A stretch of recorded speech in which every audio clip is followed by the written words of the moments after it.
Welcome to our channel. आज इथे बघा मस्त अशा कुरकुरीत मी तुम्हाला आळू वड्या करून दाखवणार आहे। त्यासाठी इथे बघा मी अळूची पानं धुवून घेतलेली आहेत। एकदम छोटी छोटी पानं अशी मला मिळालेली आहेत। भरपूर सारी पानं आहेत आणि त्याच्या मस्त अशा वड्या करणार आहे। छान स्वच्छ सगळी पानं एक पानं मी स्वच्छ धुवून घेतलेली आहेत। 2 पाण्याने धुवून घेऊन इथे चाळणीमध्ये निथळत ठेवलेली आहेत।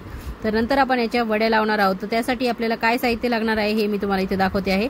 तर इथे बघा इथे धने जिरे घेतलेले आहेत, लसण आणि हिरवी मिरची घेतलेली आहे। नंतर इथे ओवा घेतला आहे, इथे थोडं तांदळाचं पीठ घेतलेलं आहे, 2 वाट्या एवढं डाळीचं पीठ घेतलेलं आहे। त्यानंतर इथे डिश मध्ये मीठ आणि नंतर हळद आणि तिखट घेतलेलं आहे। तर अशा पद्धतीने आपण हे सर्व साहित्य आणि इथे लिंबूचा रस देखील घेतलेला आहे। तर हे सर्व साहित्य वापरून आपण छान इथे आळू वड्या लावून घेणार आहोत। त्याआधी आपण हा मसाला तयार करून घेणार आहे। तर इथे लसण मिरची आणि धने जिरे आणि ओवा हे सर्व मिक्सरला असं जाडसर वाटून घ्यायचं आहे। त्यामुळे आळू वड्यांना एकदम मस्त अशी चव येते आणि खायला देखील त्या अप्रतिम चवीच्या लागतात। तर अशी जाडसरच भरड आपल्याला इथे करून घ्यायची आहे। तर सर्वात आधी बघा इथे बेसन पिठामध्ये मी तांदळाचं पीठ टाकणार आहे अर्धी वाटी। त्यानंतर इथे मी पांढरे तीळ घेतलेले आहेत ते इथे टाकून घेणार आहे। नंतर इथे बघा हळद मीठ आणि लाल तिखट इथे टाकून घ्यायचं आहे। त्यानंतर इथे मी लिंबाचा रस देखील टाकून घेणार आहे।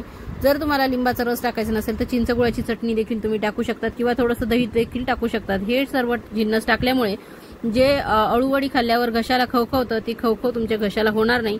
त्यानंतर इथे मी मिक्सरमध्ये बारीक वाटून घेतलेला मसाला इथे टाकलेला आहे आणि त्याच भांड्यामध्ये पाणी स्वच्छ धुवून हे पीठ इथे भिजवून घेणार आहे। म्हणजे भांड्याचा मसाला देखील आपल्या पिठामध्ये मिक्स होईल आणि भांडं देखील आपलं मिक्सरचं स्वच्छ होईल।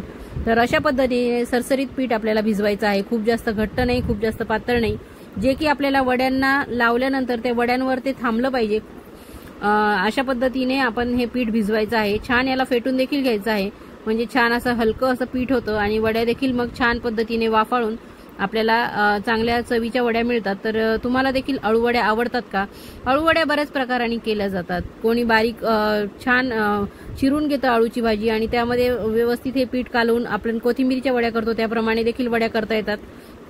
नंतर कोणी कोणी डायरेक्ट डाळीच्या पिठामध्ये आळूचं पान टाकून तव्यावर देखील भाजून आळूच्या वड्या केल्या जातात।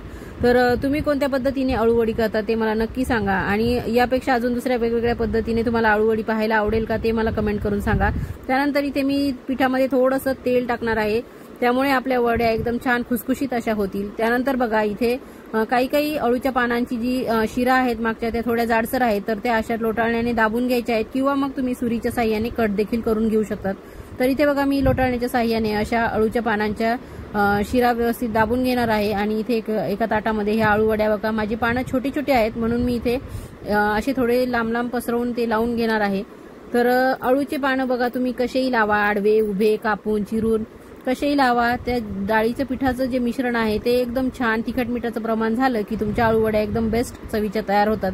तर सर्व आळूच्या वड्याची चव जी आहे हे बेसन पीठ जे आपण लावतो आहे त्यातलं साहित्य एकदम प्रमाणाबद्ध पडलं की व्यवस्थित त्या चवीला लागतात। तर अशा पद्धतीने बघा मी या सर्व अळूंच्या वड्यांवर हे बेसन पीठ सगळं पसरवून घेणार आहे। तर व्यवस्थित खूप जास्तही लावायचं नाही आणि खूप कमी देखील लावायचं नाहीये, जेवढं आपल्याला गरजेचं आहे तेवढंच पीठ इथे लावून घ्यायचं आहे।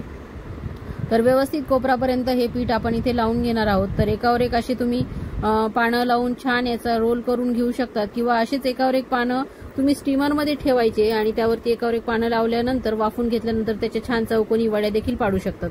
तर तुम्हाला हवी ती पद्धत वापरू शकतात, पण आळूच्या वड्या ह्या सर्वांच्याच घरी बहुतेक आवडतात आणि आमच्याही घरी खूप आवडतात।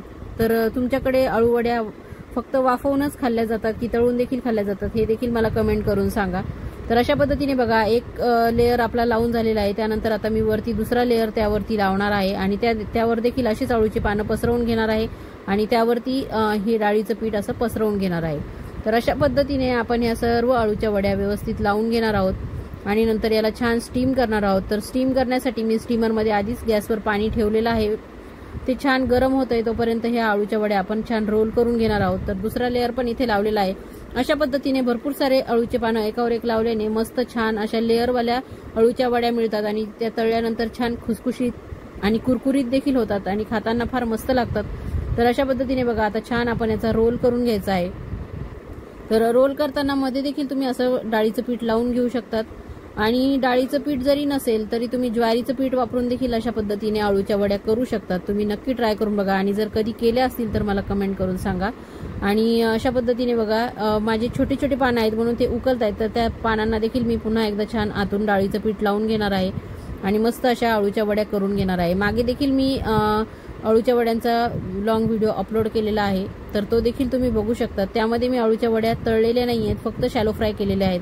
तर तुम्हाला हव्या त्या पद्धतीने तुम्ही शॅलो फ्राय करा, डीप फ्राय करा किंवा नुसत्या स्टीम केलेल्या आहेत त्याला नुसती फोडणी देखील देऊन आळूच्या वड्या तयार केल्या तरी चालेल.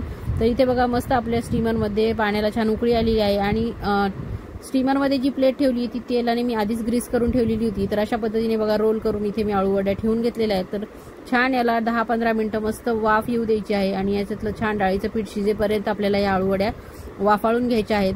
तर 10-15 मिनिटानंतर बघा इथे मस्त अशा आपल्या आळू वड्या वाफाळलेल्या आहेत.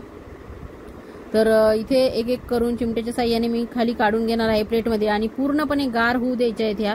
तर आता इथे बघा छान आपल्या जवळजवळ 15-20 मिनिटांनी मस्त आपल्या ह्या आळू वड्या गार झालेल्या आहेत. तर याला छान असं आपण आता कट करून घेणार आहोत मस्त सुरीच्या साह्याने. तर व्यवस्थित याला छान कट मारून घ्यायचे आहेत आणि चांगल्या जेव्हा वड्या आपल्या वाफाळल्या जातात तेव्हा व्यवस्थित याच्या छान वड्या देखील पडल्या जातात. कुठेही आपल्या सुरीला ह्या चिटकत नाही किंवा वड्या पाडताना त्या अशा उकलल्या जात नाहीत. त्यामुळे मस्त वाफाळून घ्या. वाफाळण्यामध्ये जरा देखील कंजूसपणा करू नका. चांगल्या पद्धतीने वड्या वाफाळून घ्या. तर इथे बघा आतमध्ये किती छान असे लेयर दिसत आहेत. तर अशाच पद्धतीने मी इथे आता सर्व ज्या वड्या वाफाळून घेतलेल्या आहेत, जे रोल वाफाळून घेतलेले आहेत ते कट करून घेणार आहे. तर मस्त असे छान वड्या आपल्या कट होत आहेत. तर इथे बघा सर्व वड्या मी इथे कट करून घेतलेल्या आहेत आणि आता मस्त याला मी डीप फ्राय करणार आहे. तर अशा पद्धतीने तळून घेणार आहे. तर मी तुम्हाला आधीच म्हणले तुम्ही शॅलो फ्राय करू शकता, डीप फ्राय करू शकतात किंवा मग तुम्ही थोडंसं तेल टाकून त्यामध्ये पुन्हा सफेद तीळ, थोडे जिरे अशा सर्व जिन्नस टाकून त्याला परतून देखील घेऊ शकतात फोडणी टाकून. तशा देखील खूप छान लागतात. तर मस्त अशा चवीच्या आळू वड्या तयार झालेल्या आहेत. तर हाय फ्लेमवर मी या वड्या तळून घेणार आहे आणि छान खरपूस होईपर्यंत आपल्याला या तळून घ्यायच्या आहेत आणि खालच्या साईडने एकदा चांगल्या सेट झाल्या की मगच या पलटी करून घ्यायच्या आहेत. तर अशा पद्धतीने आलटी पलटी करून आपल्याला छान या खरपूस रंगावर तळायच्या आहेत. जोपर्यंत त्या कुरकुरीत होत नाही तोपर्यंत आपल्याला छान तळून घ्यायच्या आहेत. तर अळूच्या पानांची भजी देखील खूप छान लागतात. अळूच्या पानाची भाजी देखील खूप छान लागते. त्याला अळूचं फतफद असं म्हणतात. तुम्हाला त्याची जर रेसिपी बघायची असेल तर ती देखील मला कमेंट करून सांगा. मी नक्की तुम्हाला एखाद्या व्हिडिओमध्ये अळूच्या पानांची भाजी करून दाखवेल. तर अशा पद्धतीने बघा मस्त तळल्यावर पण किती छान लेअर दिसत आहेत आळूच्या वड्यांमध्ये आणि रंग देखील खूप मस्त आलेला आहे आळू वड्यांना. तर तुमच्या घरी कोणाला आवडतात जास्त आळू वड्या किंवा अशा आळू वड्या केल्यावर याची ग्रेव्हीवाली भाजी सुद्धा केली जाते बरं का. तर ती तुम्हाला माहिती आहे का ती मला कमेंट करून सांगा. बघा इथे किती मस्त रंग आलेला आहे. अशा पद्धतीने असा रंग येईपर्यंत आपल्याला या आळू वड्या तळायच्या आहेत आणि मग त्या छान खायला देखील मस्त लागतात. तर मस्त आहे बा आपल्या वड्या तळून झालेल्या आहेत. बघा इथे कशा छान रंगावरती गोल्डन ब्राऊन रंगावरती क्रिस्पी होईपर्यंत आपण या तळून घ्यायच्या आहेत. तर नक्की माझ्या पद्धतीने ट्राय करा.